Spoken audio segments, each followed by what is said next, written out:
Today is the wedding day of my beloved brother. The sky is clear, and a comfortable temperature caresses my skin. It's a perfect day for our wedding. As I proceed to the venue in my wheelchair, the bride, Lucy, looks at me and says coldly, "Today is my big day. Someone as ugly as you, with scars on your face, should not be here. I'll accept your wedding gift, but please leave immediately." At Lucy's serious demeanor, my relatives could hardly contain their laughter. At that moment, Lucy's father hurried over to her and raised his voice. "Lucy, don't you know who that lady is?" "Huh?" The moment the truth was revealed, Lucy's face turned pale, and she was at a loss for words. "I am Maggie Davis, in my mid-30s and still single." "In my early 30s. My parents often asked, 'Isn't it about time you got married?' But recently, such questions have rarely been heard. Even at this age, I still have little experience in love and don't really think about getting married. Right now, I am enjoying my work immensely. However, as I reach my mid-30s, many of my classmates are married and raising children.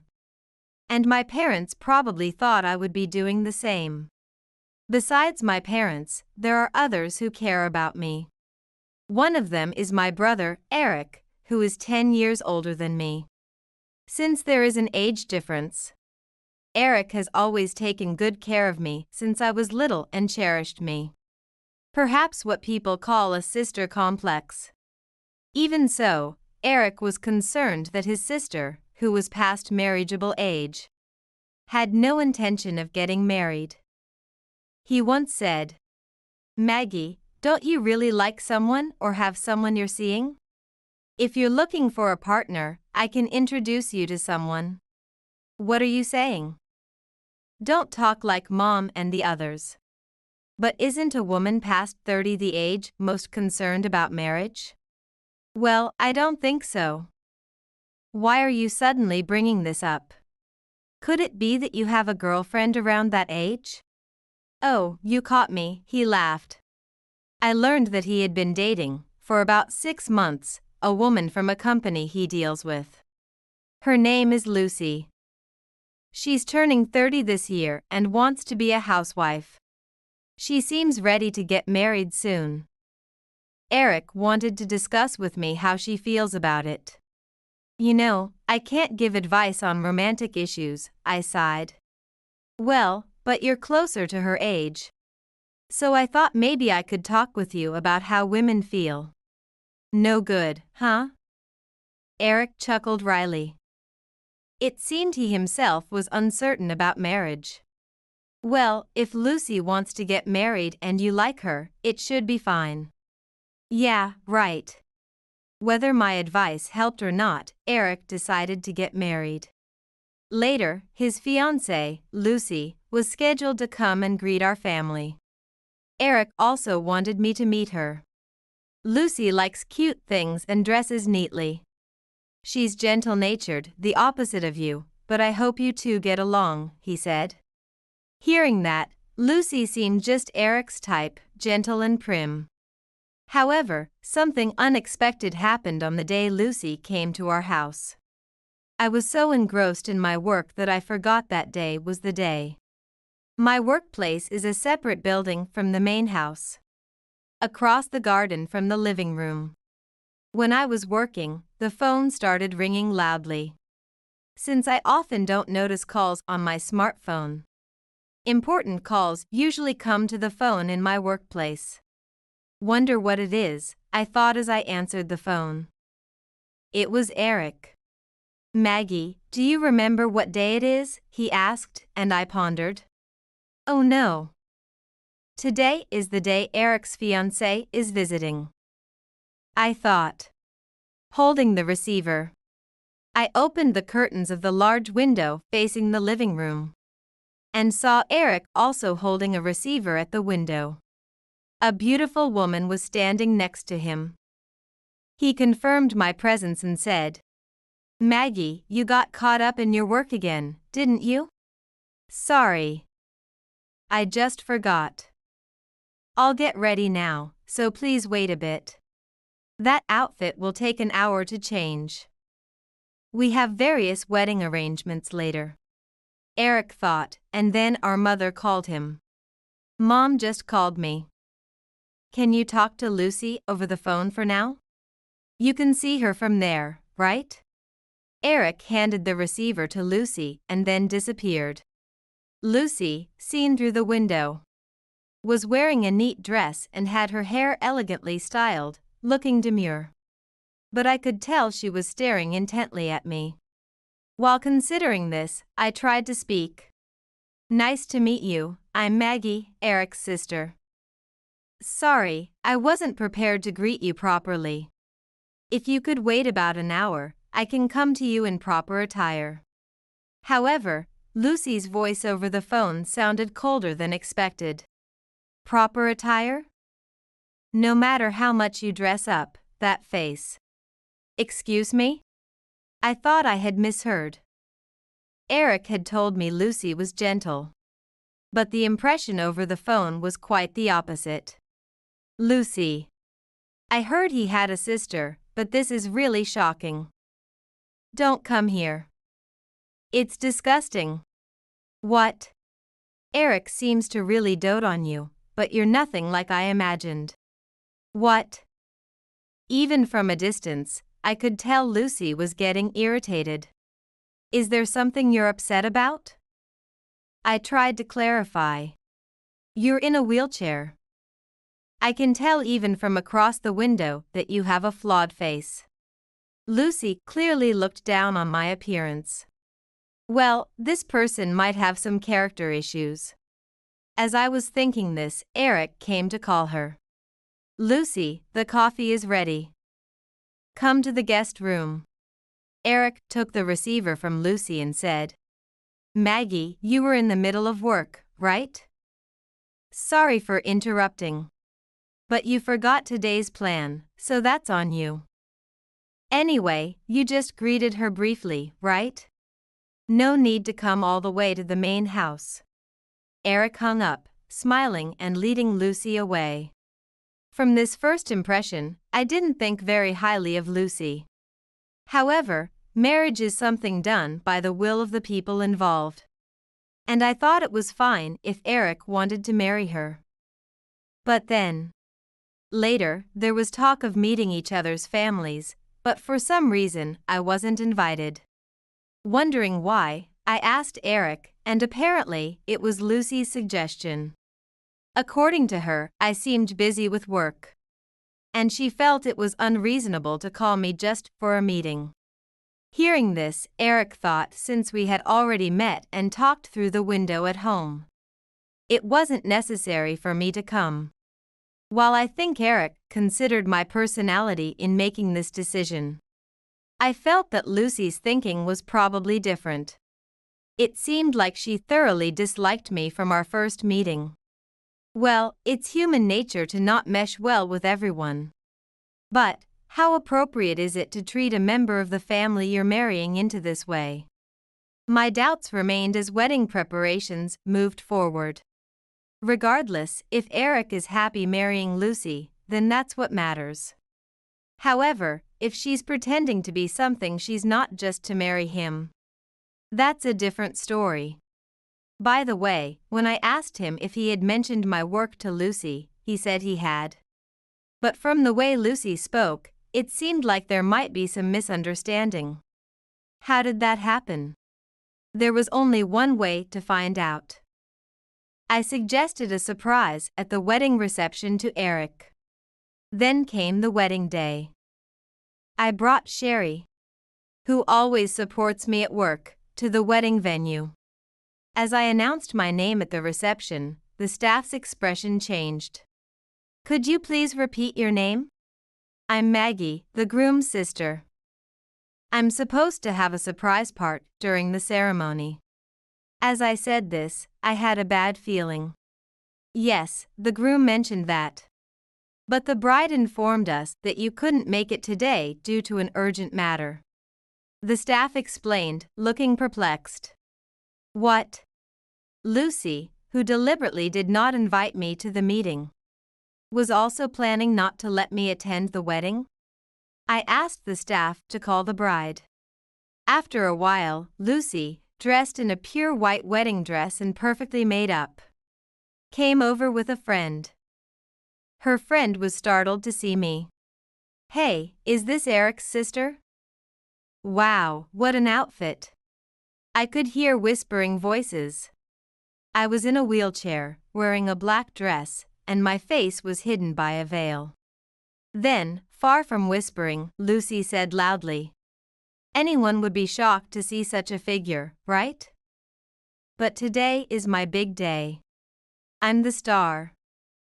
I don't want a woman in a wheelchair with facial scars drawing all the attention. I have many friends here, and having you around would just embarrass me. Marrying Eric and having you as his sister is an unexpected blunder." "Big blunder?" "That's right. Eric seems to dote on you, but it must be out of pity for your appearance," Lucy continued, looking down on me.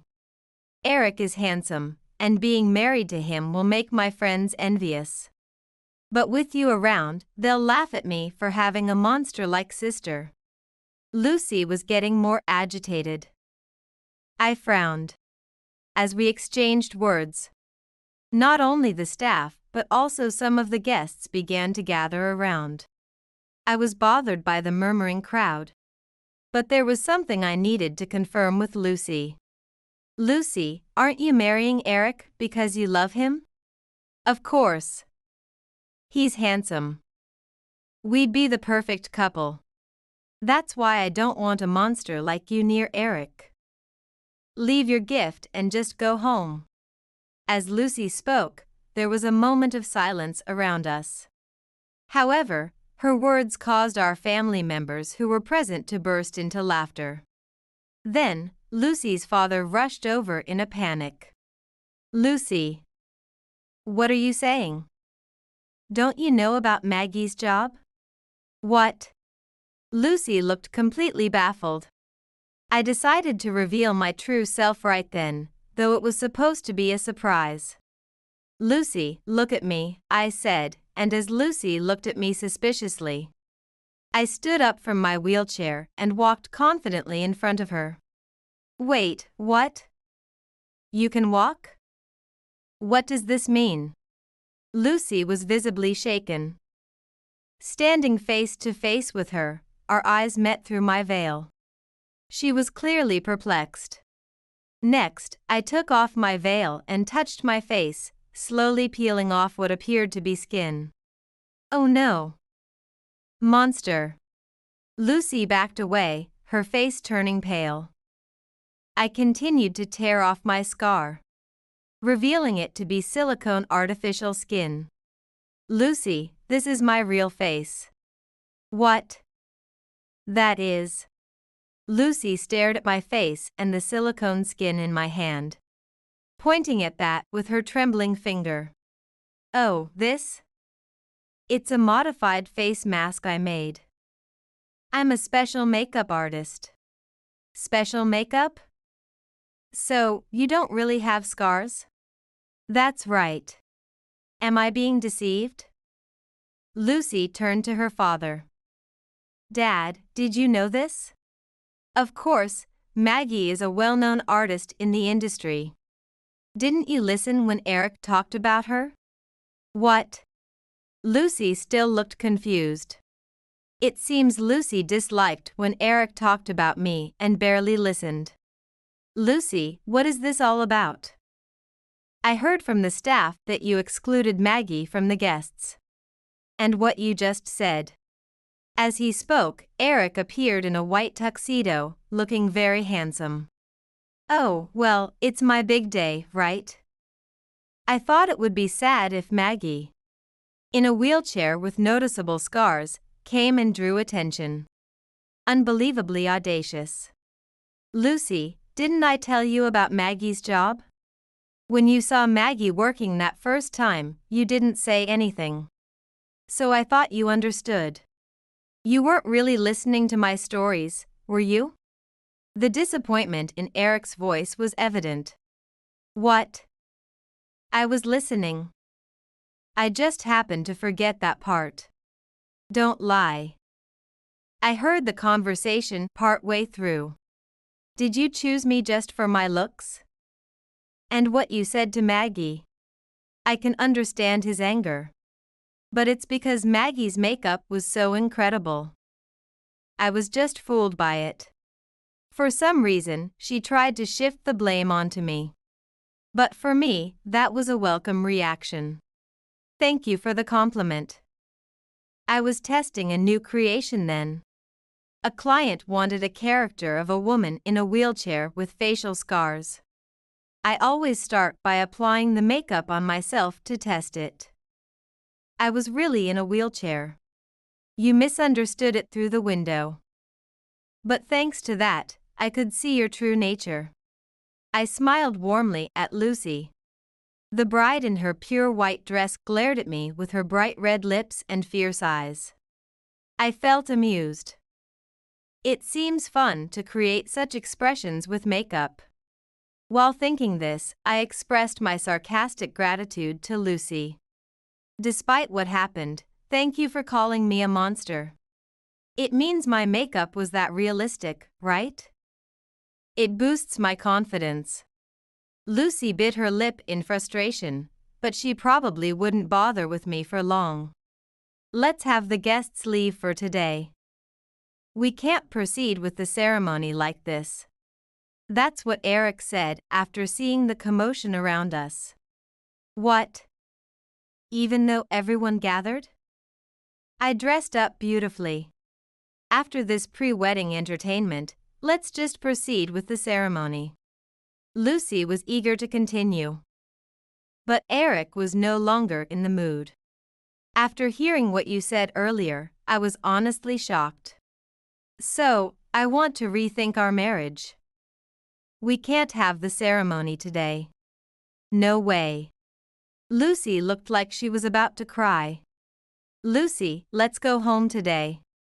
Her father urged her, and Lucy limped away to the back room. And the ceremony was cancelled. Later, Lucy and her parents visited our home to discuss what to do about the engagement with Eric. I was there, but Lucy wouldn't look at me. Funny, I'm not even wearing special makeup today. Eric, I'm sorry about last time. I must have been having wedding blues. Lucy tried to dismiss her previous disgrace with the excuse of wedding blues. However, Eric proceeded with the conversation calmly. Lucy, shouldn't you be apologizing to someone else first? You insulted my sister first, right? Reluctantly turning to face me, Lucy said, Maggie, I'm sorry for saying such terrible things. It was obvious her apology wasn't heartfelt. She quickly changed the subject. Eric, now that I've apologized, let's set a new date for our wedding. I think I'll change my dress. It wouldn't be fun to wear the same one as last time. I want you to see me in a more beautiful look. Lucy was clinging to Eric. Clearly, she hadn't reflected at all. But then, let's call off the engagement. He declared this as he pulled away from Lucy. Why? Are you still angry? I apologized properly to your sister. And I thought we could move past what happened before. That's not possible. I didn't realize your true nature until then. I thought you were kinder. Plus, you only like me for my looks, right? I can't marry someone like that. That's why I had your parents come over today to talk this through. What? Wait, Dad, do something. This is a business partner, right? Say we'll cancel the contract or something. Lucy clung to her father this time. However, Lucy, what are you saying? If they cut ties with us now, we'll be in trouble. Eric, Maggie, I'm sorry for the unpleasant feelings. We're okay with calling off the engagement, so please keep the contract as is. Oh no. Actually, Eric works for a major company.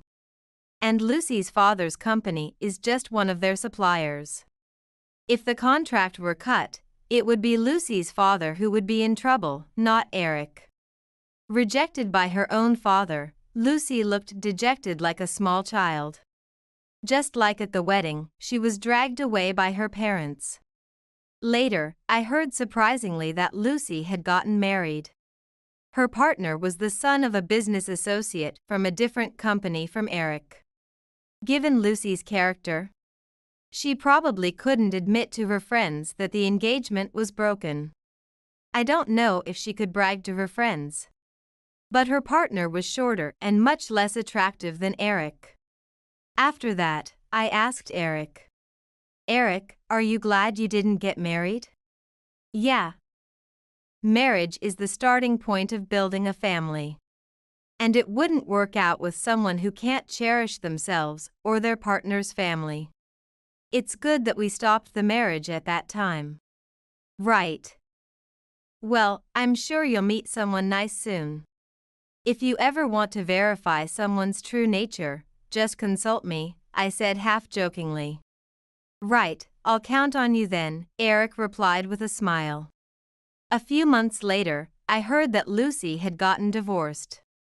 After the marriage, she apparently wasn't satisfied with her partner and spent a lot of money at nightclubs, which led to the divorce.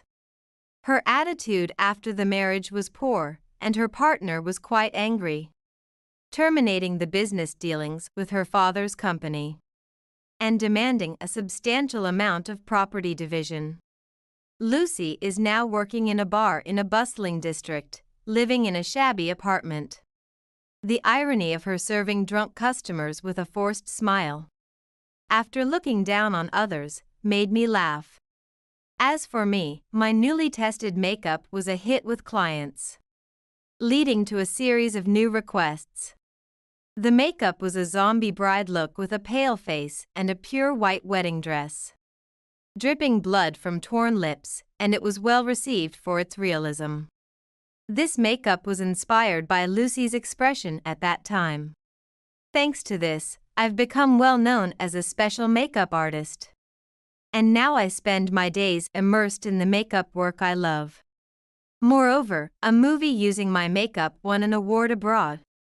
And now I'm involved in a joint production with a Japanese company. I'm excited about what kind of work I'll create next. As for Eric, he hasn't felt like dating for a while. But there seems to be a good vibe between him and Sherry, who has supported my work for a long time. Given her gentle nature, she might be a good match for my kind brother. If they get married, I'd love to surprise everyone at the ceremony with movie-quality special makeup.